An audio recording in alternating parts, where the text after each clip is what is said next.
All right, part 2, tracking.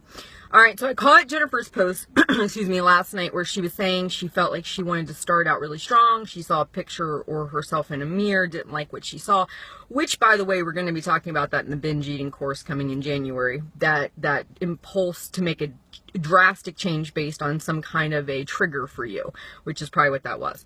But we go at it all in, right? Okay, so I went from I wasn't really doing anything or not doing it very well to now I want to be an expert tracker.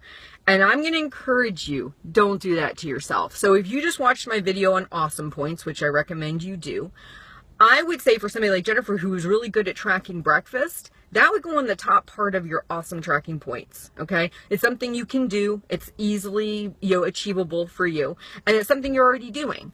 And then maybe you get bonus points if you can track the entire day.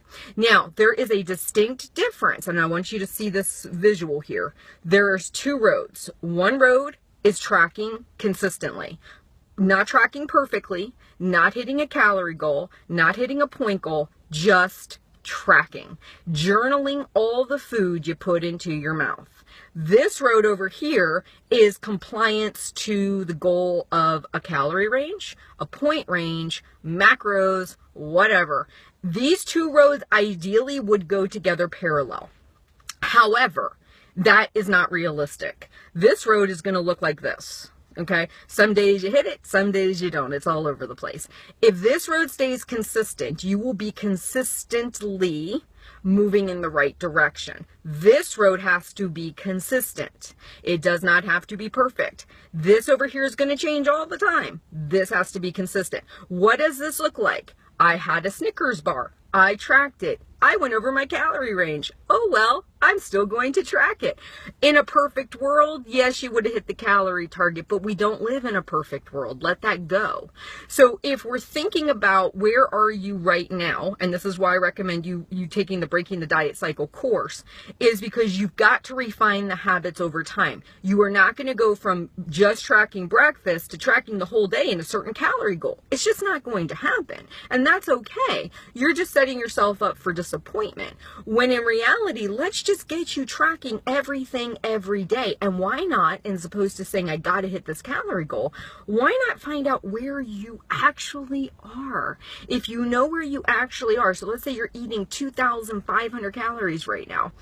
If you know that, can you take out 200 or 300 calories? Where could you take them from? If you have a week worth of tracking, you can figure it out. The only time we run into a problem is when this becomes the priority as opposed to this. This will always help you. It's going to bring honesty and awareness to what you're doing. This brings a lot of judgment and criticism.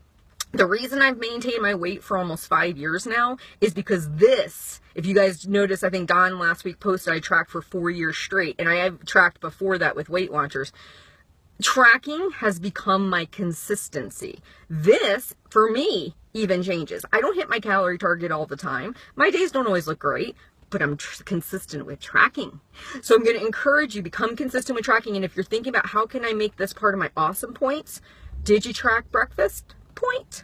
Maybe you put lunch and dinner in the bonus points, and when you can get consistent with those, then they go to the top. But then as you become a consistent breakfast, lunch, dinner, and snack tracker, you add in the calorie goal, okay? So don't put one thing before the other when you're not ready for it, because then you'll feel really discouraged, and you don't have to. You guys have an awesome day. Stay consistent with whatever mode of tracking you're using, and if you hate to track, do what my husband's doing right now. Just journal what you ate. Become aware. He has become aware of how many pieces of fruit he eats in a day just from documenting it. He's not weighing, he's not measuring, he's not doing calories. He just wants to become more mindful and self-aware. You guys have a wonderful Monday. I'll talk to you soon.